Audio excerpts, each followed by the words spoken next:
Oh boy, looks like a good dinner. Mommy, I can't wait to see her. Oh, okay. I got to get my books on here. Just a second. Hold on. Don't leave. I'll be right there. Okay. Just a second. You tell everyone else hello when they come on.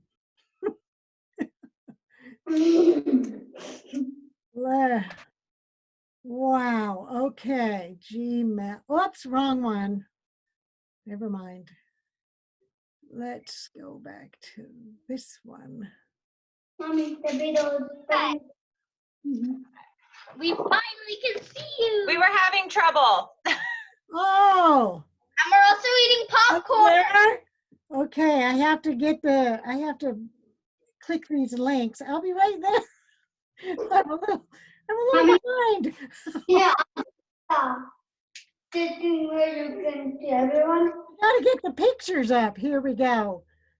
There's Yeah, I'm gonna one. Okay, I'm gonna let them enjoy. They've been looking forward to this. Good, all right. Whoa. Do you know how Mom remembered? Have what? I have to get my pictures up so you guys can look at the pictures. Oh, cool. And you know how my mom actually found out that it was tonight? How? Because I said, Mom, is story time with Kathy here tonight? And she's like, oh yeah, I forgot. Oh, good. So you reminded her. Yeah. Mia, one or two at a time, girl. You don't have to stuff them all in there. Okay, all right, here we go. I think I'm ready. Put that. Here we go. Let's look at this. Huh. Okay. Wow. Where are you in your house? I'm in the guest room upstairs in the attic. Cool. See the bedroom, Mom? It's an attic room with all, with Oh, the, I love it. Milk So or cool. water? Which one? you can't really stand up in it. Okay. Unless you're in the very middle of the room. It's a cool room. It's Aiden. Yay. Hi. Yeah. I should be reading a poem while I'm waiting. There you go. How Hi, about- Neither. Hey. Hi. Hi. Ooh, let's see, what poem shall I? Have you guys been listening to? Oh, I really like this one, and it's kind of long. Is that okay? Yeah. It's called Sick by Shel Silverstein. You ready? While we're waiting, I'm reading this one. Wait, let me get this in them. Okay, and let's make it big. Ah, there we go. Okay, I cannot go to school today, said little Peggy Ann McKay. I have the measles and the mumps, a gash, a rash, and purple bumps. My mouth is wet, my throat is dry. I'm going blind in my right eye. There's a screen. My tonsils are as big as rocks. I counted 16 chicken pox. And there's one more, that's 17. Oh, and don't you think my face looks green? My leg is cut. My eyes are blue. It might be instamatic flu. I cough. I sneeze. I gasp and choke. I'm sure that my left leg is broke. My hip hurts when I move my chin. My belly button's caving in. My back is wrenched. My ankle's sprained. My appendix pains each time it rains. My nose is cold. My toes are numb. I have a sliver in my thumb. My neck is stiff. My voice is weak. I hardly whisper when I speak. My tongue is filling up my mouth. I think my hair is falling out. My elbow's bent. My spine ain't straight. My temperature is 108. My brain is shrunk. I cannot hear. There's a hole inside my ear. I have a hangnail and my heart is, what? What's that you say? You say today is Saturday? Oh, goodbye. I'm going out to play. Have you heard that poem before? No, you haven't? Oh, I like that one. That's a funny one. And I Okay. from Shel Silverstein. Shel Silverstein is a funny guy. That's That's a funny dad joke. Yes. Oh, that's a funny dad joke, all right. Okay, so I have 3 books to read to us today. I think I'm going to start with maybe the most famous book, probably one of the oldest ones. Kathy, Yes. I can't really see your screen, your book screen. You know your. Are you ready for it? Okay, here I go. I'm going to share my screen now. Share screen. I push the green button. Push the green button. And there's the pictures. And I click share. Only that's not the first book. There it is. That's our first book. Are you ready? Let's see. How can I make that bigger for you? I have that book. Oh, good. So you know it. Oh, good. Oh, good. Okay. We This have is it too. a very old and famous book, but it's still around, and it's because it's such a good one. And this book was written to Mike. And look at what the title is. It's Mike Mulligan and his steam shovel. All right, here we go. Mike Mulligan had a steam shovel, a beautiful red steam shovel. Her name was Marianne. Mike Mulligan was very proud of Marianne. He always said that she could dig as much in a day as 100 men could dig in a week. But he had never been quite sure that this was true. Mike Mulligan and Marianne had been digging together for years and years. Mike Mulligan took such good care of Marianne, she never grew old. It was Mike Mulligan and Marianne and some others who dug the great canals for the big boats to sail through. Let's see if I can get that over there. Well, maybe not. All right. It was Mike Mulligan and Marianne and some others who cut through the high mountains so the trains could go through. And it was Mike Mulligan and Marianne and some others who lowered the hills and straightened the curves to make the long highways for the automobiles.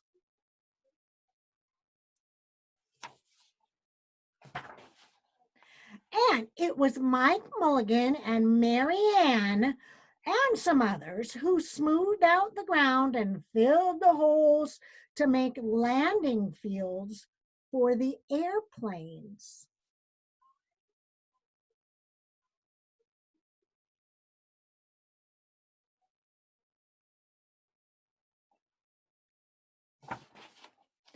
And it was Mike Mulligan and Marianne and some others who dug the deep holes for the cellars of the tall skyscrapers in the big cities.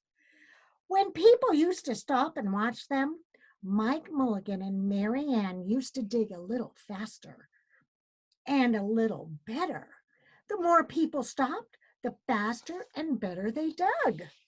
Some days they would keep as many as 37 trucks busy taking away all the dirt that they had dug.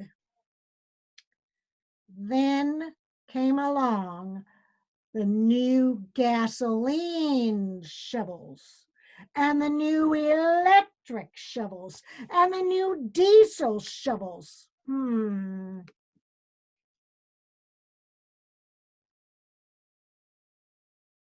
And they took all the jobs away from Mike Mulligan and Marianne.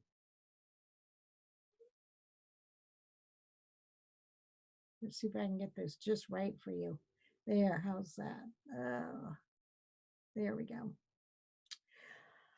Mike Mulligan and Mary Ann were very sad. All the other steam shovels were being sold for junk or left out in the old gravel pits to just rust and fall apart. But Mike loved Mary Ann. He couldn't do that to her. He had taken such good care of her that she could still dig as much in a day as 100 men could dig in all the week.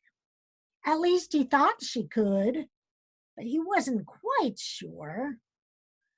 Everywhere they went, the new gas shovels and the new electric shovels and the new diesel motor shovels had all the jobs. No one wanted Mike Mulligan and Mary Ann anymore. Then one day, Mike read in a newspaper that the town of Popperville was going to build a new town hall. "We're going to dig the cellar of that town hall," said Mike to Mary Ann, and off they started. They left the canals and the railroads and the highways and the airports and the big cities where no one wanted them anymore. And they went away out into the country. They traveled along slowly up the hills and down the hills till they came to the little town of Popperville. When they got there, they found that the selectmen were just deciding who should dig the cellar. Well, Mike Mulligan spoke to Henry B. Swap, one of the selectmen. "I heard," he said, "that you are going to build a new town hall. Mary Ann and I will dig the cellar for you in just one day." "What?" said Henry B. Swap. "Dig a cellar in a day? It would take 100 men at least a week to dig a cellar for our new town hall." "Sure," said Mike, "but Mary Ann can dig as much in a day as 100 men can dig in a week." Though he had never been quite sure that this was true. And then he added, "If we can't do it, you won't have to pay." Henry B. Swap thought this would be a good, easy way to get part of that cellar dug for nothing. So he smiled in a rather mean way and gave the job of digging the cellar of the new town hall to Mike Mulligan and Mary Ann.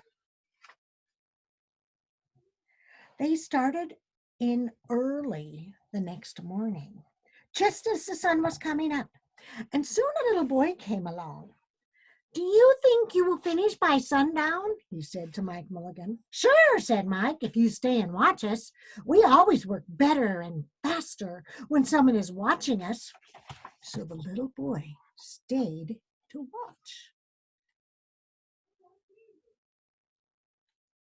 Then Mrs. McGillicuddy, Henry B. Swap, and the town constable came over to see what was happening, and they stayed to watch.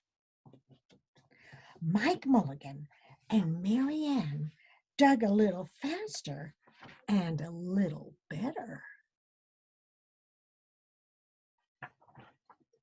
This gave the little boy a good idea.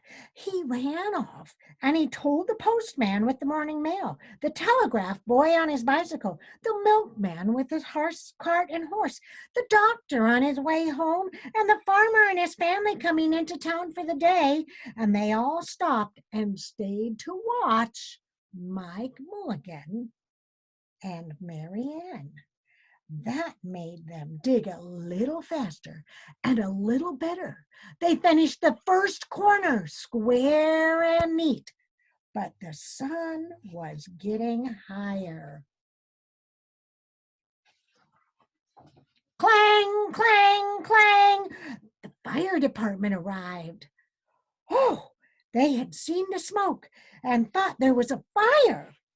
"Why don't you stay and watch?" said the little boy. So the fire department of Popperville stayed and watched Mike Mulligan and Mary Ann. And when they heard the fire engine, the children in the school across the street couldn't keep their eyes on the lessons. The teacher called a long recess, and the whole school came out to watch. That made Mike Mulligan and Mary Ann dig still faster and better.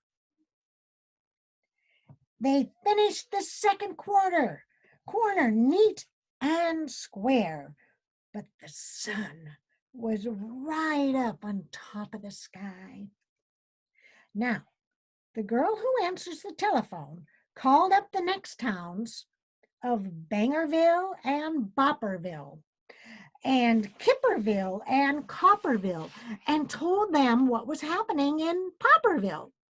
All the people came over to see if Mike Mulligan and his steam shovel could dig the cellar in just one day. The more people came, the faster Mike Mulligan and Mary Ann dug. But they would have to hurry. They were only halfway through, and the sun was beginning to go down. They finished the third corner, neat and square.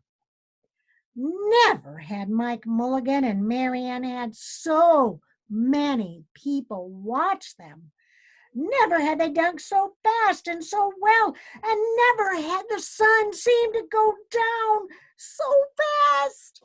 Oh, hurry, Mike Mulligan, hurry, hurry, shouted the little boy. There's not much more time. Dirt was flying everywhere, and the smoke and the steam were so thick that the people could hardly see anything. But listen, bang, bang, crash, slam, louder and louder, faster and faster. And then, suddenly, it was quiet. Slowly, the dirt settled down. The smoke and the steam cleared away.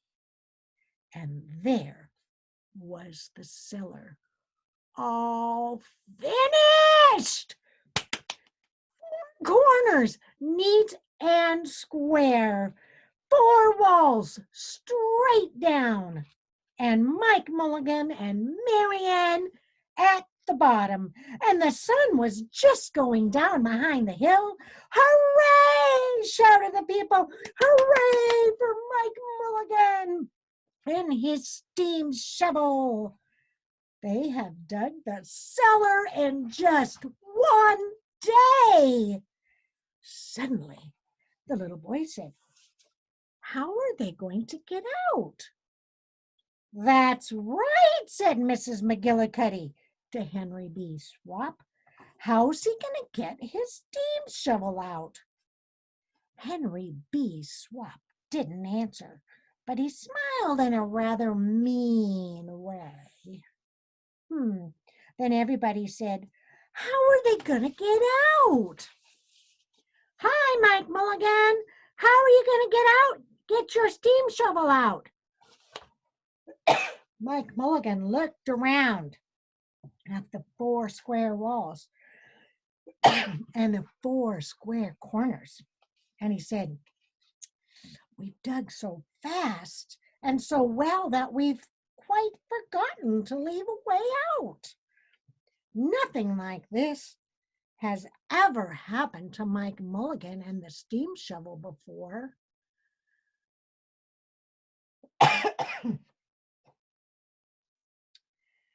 They didn't know what to do. Nothing like this has ever even happened in Popperville. Everybody started talking at once, and everybody had a different idea. And everybody thought that his idea was the best. They talked, and they talked, and they talked, and they argued, and they fought till they were all worn out. And still no one knew how to get Mike Mulligan and Mary Ann out of the cellar that they had dug. Then Henry B. Swap said, the job isn't finished because Mary Ann isn't out of the cellar. So Mike Mulligan won't get paid. And he smiled again in a rather mean way. Now the little boy, who had been keeping very quiet, had another good idea. He said, why couldn't we leave Marianne in the cellar and build a new town hall above her? And let Mike Mulligan be the janitor and she can be the furnace. Then you wouldn't have to buy a new furnace and we could pay Mike Mulligan for digging the cellar in just one day. Why not? Said Henry Swap, and smiled in a way that was not quite so mean. Why not? Said Mrs. McGillicuddy. Why not? Said the town constable. Why not? Said all the people. So they found a ladder and climbed down into the cellar to ask Mike Mulligan and Marianne. Why not? Said Mike Mulligan. So it was decided, and everybody was happy. They built the new town hall right over Mike Mulligan and Marianne. It was finished before winter. And every day, the little boy goes over to see Mike Mulligan and Marianne, and Mrs. McGillicuddy takes him nice hot apple pies. As for Henry B. Swap, he spends most of his time in the cellar of the new town hall listening to the stories that Mike Mulligan has to tell and smiling in a way that isn't mean at all. Now, when you go to Popperville, be sure to go down in the cellar of the new town hall. There they'll be Mike Mulligan and Marianne. Mike in his rocking chair, smoking his pipe, and Marianne beside him, warming up the meetings in the new town hall. Wasn't that a fun story? Yeah, it was. It got a little sad at the end and then happy. Yes. Boy, that was They're almost. like, what are they gonna do? Is he just going to be stuck there the rest of his life? I know it was in the book because I read it before and because I have it. You have it, so you knew that he was going to be I scared. like it. I like it because they made a town hall with like a big piece in the center. Yes, they did. And Yeah, they, that was cool. even though Mike Mulligan and Marianne were kind of, well, mostly Marianne, that they didn't need her anymore, here she could still be used. Yay, yay, yay. Okay, are you ready for my next story? It's called Sure. Barkus, Sly, and the Golden Egg. Here it is right here. Barkus, Sly, and the Golden Egg. Now look at those guys. Do they look like they're good guys or kind of going to be bad guys? Bad guys trying to steal the egg. Okay. Bad guys. Here we go. Bad guys, definitely. Barkus Fox and his cousin Sly were bad news. On dark nights, they trundled their cart into town. If a window was open or a door unlocked, they slipped inside and helped themselves to whatever they liked. One night, Barkus and Sly decided to pay a visit to the farm. I would like a plump roast chicken for my supper, said Barkus. Silent as shadows, the foxes sneaked into the hen house and grabbed 3 chickens.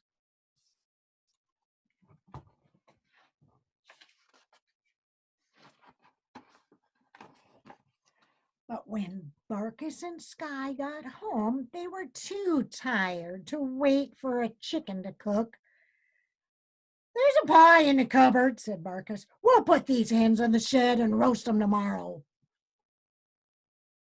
Now, the three hens, Biddy, Bluff, and Tweed, did not want to become a fox's main course. We're in with a bad bunch here, said Buff, looking around. All these things were stolen. So are we, peeped Biddy, and we're going to be chicken pot by tomorrow. Pull yourselves together, ladies, said Tweed, plumping up her feathers. No one's going to serve us with cream sauce. There must be some way to escape. Biddy, Bluff, and Tweed explored the shed. The door and the window were bolted fast. There's no way out, cried Biddy. We might as well start plucking our own feathers. But Tweed had found a dusty box. It was full of golden knives and forks. Treasure, gasped Bluff. Tweed tugged out a little ladle. This gives me an idea, she said.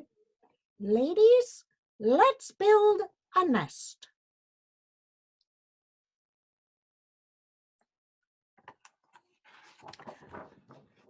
The next evening, Sly came down to the shed to fetch a chicken for supper. And when he saw Biddy sitting on a nest, he growled, What's all this? Don't touch her, said Tweed. She's going to lay an egg. Then we'll have you for supper and the egg for breakfast. Sly chuckled. But you won't want to eat this egg, said Tweed bravely. It's a golden egg. Sly bent close.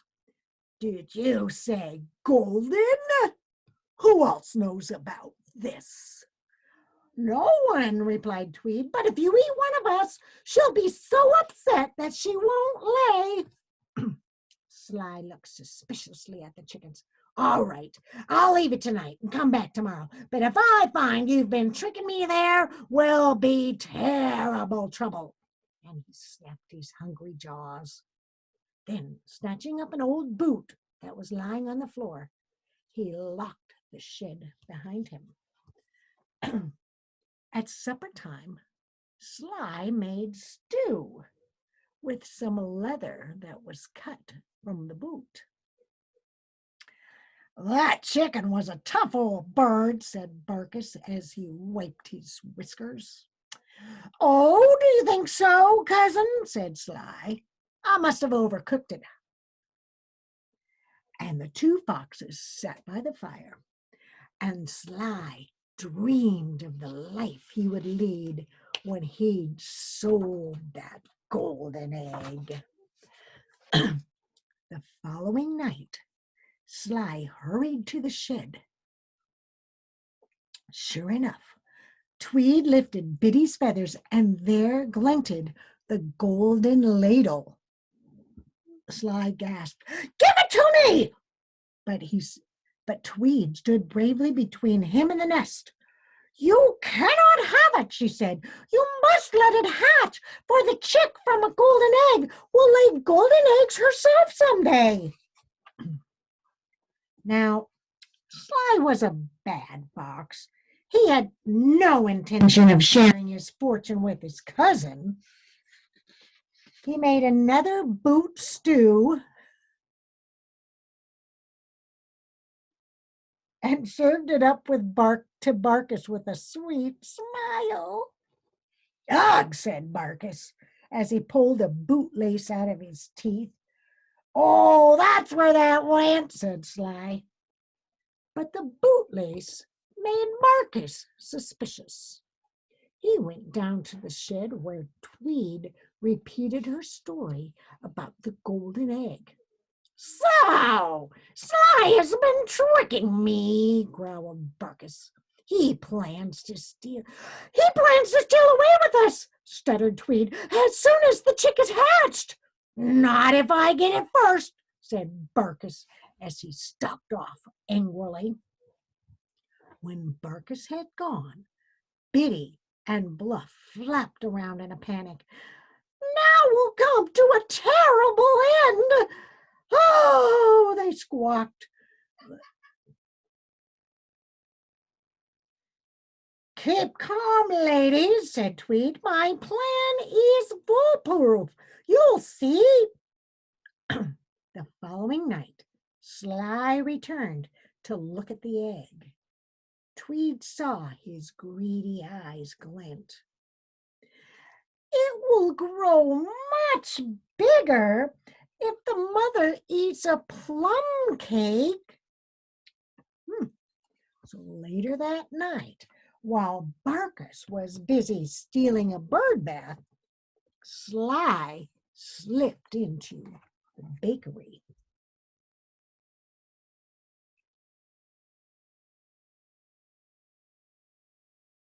When the plum cake arrived, Tweed said, "Don't eat too much, ladies. This cake has a job to do." Tweed turned the cake upside down and told the others to pick away until it was quite hollow. Then she hid Biddy and the ladle underneath. "Now, squawk for all you're worth," she said to Bluff, and the two hens shrieked together, "Quack, quack, quack, quack, quack, quack, quack, cheep, cheep, cheep," or whatever chickens say when they're quacking.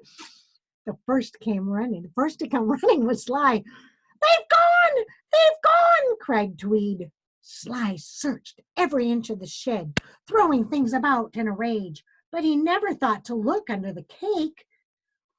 "Barkus, the fiend!" he cried. "Which way did he go?" "Over the hill!" wailed Tweed. "Oh, my!" Sly ran off, cursing down the road. Moments later, Barkus dashed in. "What's going on?" he cried, seeing the door open. "The broody hen and the golden egg are gone to be sold in town," cried Tweed. "I'll catch that scoundrel Sly," roared Barkus, and he ran off down the road. Now the chickens could make their escape, but first they put the knives and forks into a sack and loaded it into Sly's cart. "We're going to return this treasure," said Tweed. "Now push!" As the cart set off down the hill toward the farm, Tweed dropped a trail of knives and forks behind him. Later that morning, as the three hens pecked happily in their yard, the farmer followed the trail of cutlery and found all the fox's loot. Everything was returned to the people of the town. Those foolish foxes never returned, and although they talked of nothing else, they never, ever again saw a golden egg. And there's the map. It's upside down. Oh, well. Did you like that one? Barkus. That was a good one. That was I liked it, that one. I thought it's funny. it was funny. Their escape. And it's funny how the map goes upside down. Well, because I forgot to turn it. You know what? I have to take pictures of these pictures, and I turned them all around. But when I got to that one, I had forgotten to turn that one around before I saved it. So you have to stand on your head if you want to see that one. But before you do, I have one more story. This is one of my favorites. It's called... Oh, this one's going to be a good one. It's a fun one. It's called Tacky. Tacky the penguin. Oh, love Four. penguins. I Okay, like it. you ready? Okay. There once lived a penguin. His home was a nice, icy land he shared with his companions. His companions were named, here they are, Goodly, Lovely, Angel, Neatly, and Perfect. His name was Tacky. Tacky was an odd bird. Every day, Goodly, Lovely, Angel, Neatly, and Perfect greeted each other quietly and politely. Tacky greeted them with a hearty slap on the back and a loud, "What's happening?" Goodly, Lovely, Angel, Neatly, and Perfect always marched 1, 2, 3, 4. 1, 2, 3, 4. 1, 2, 3, 4. Tacky always marched 1, 2, 3, 4, 2, 3, 6, 0, 2.5, 0. His companions were graceful divers.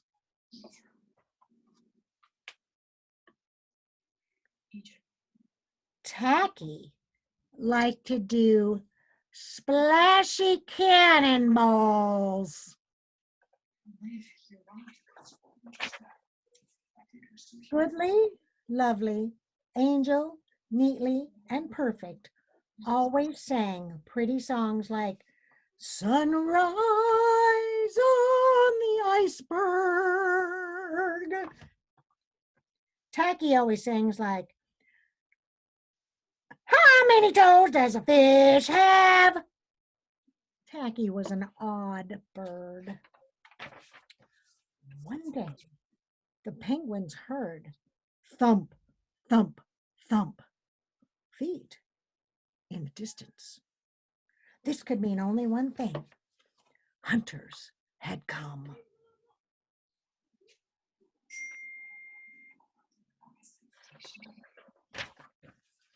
They came with maps and traps and rocks and locks, and they were rough and tough. As the thump, thump, thump drew closer, the penguins could hear the growly voices chanting, "We're gonna catch some pretty penguins, and we'll march 'em with the switch, and we'll sell 'em for $1 and get rich, rich, rich." Goodly, Lovely, Angel, Neatly, and Perfect ran away in fright.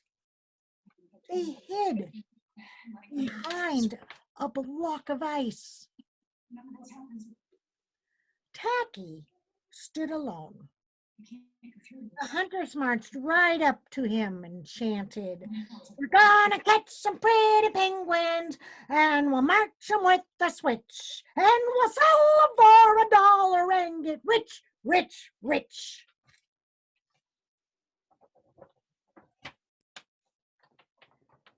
"What's happening?" blared Tacky, giving one hunter an especially hearty slap on the back.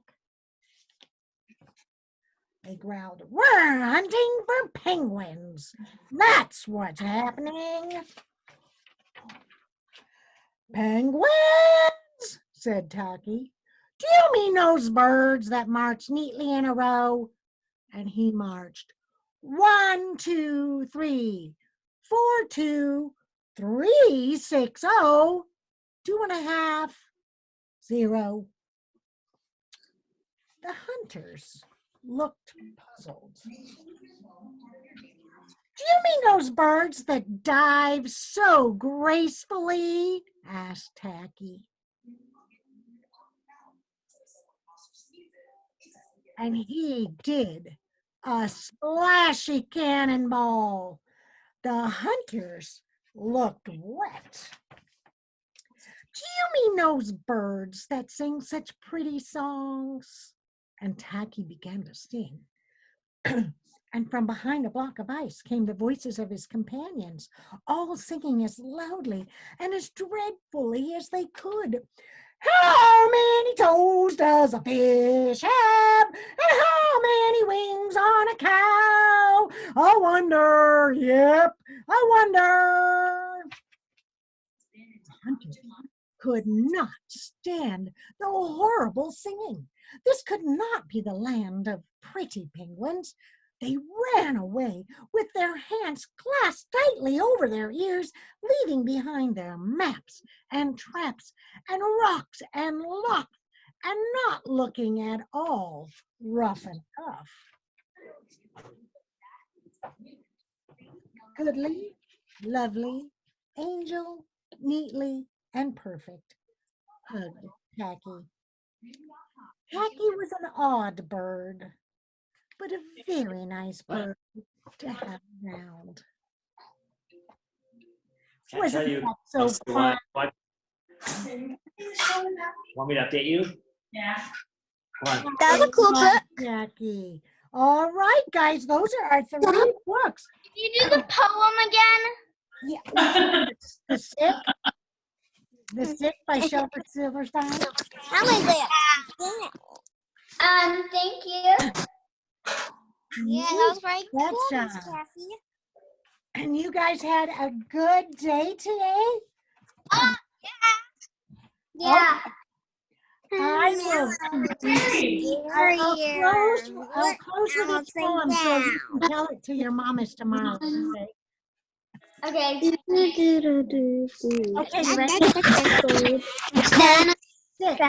I liked it. Somebody should memorize it. I liked it. Oh,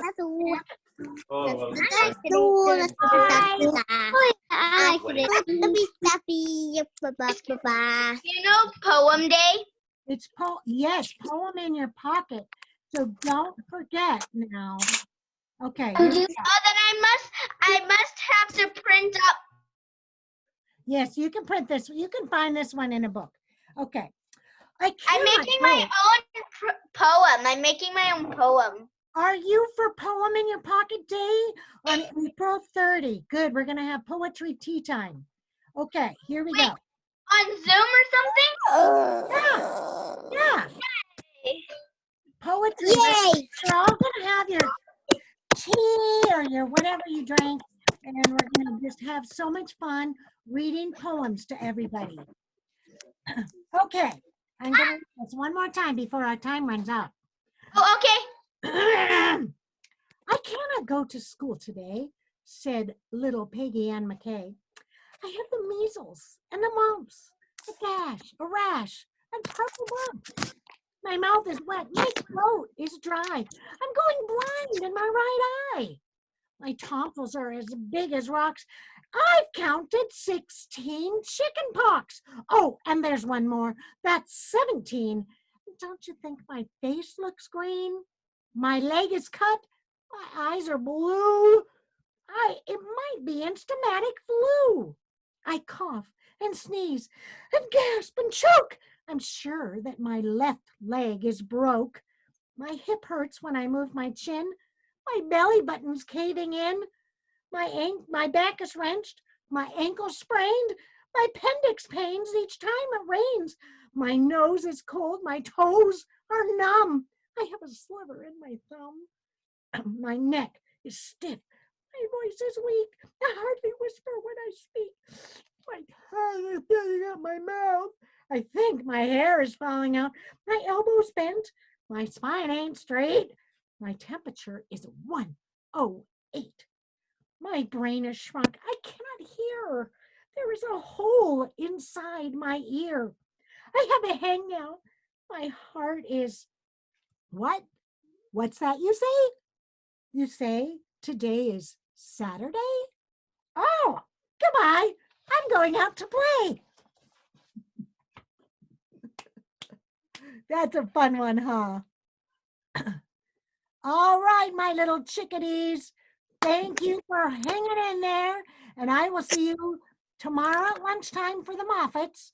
And Thank you. Bye. Bye. For story. Bye. Bye-bye.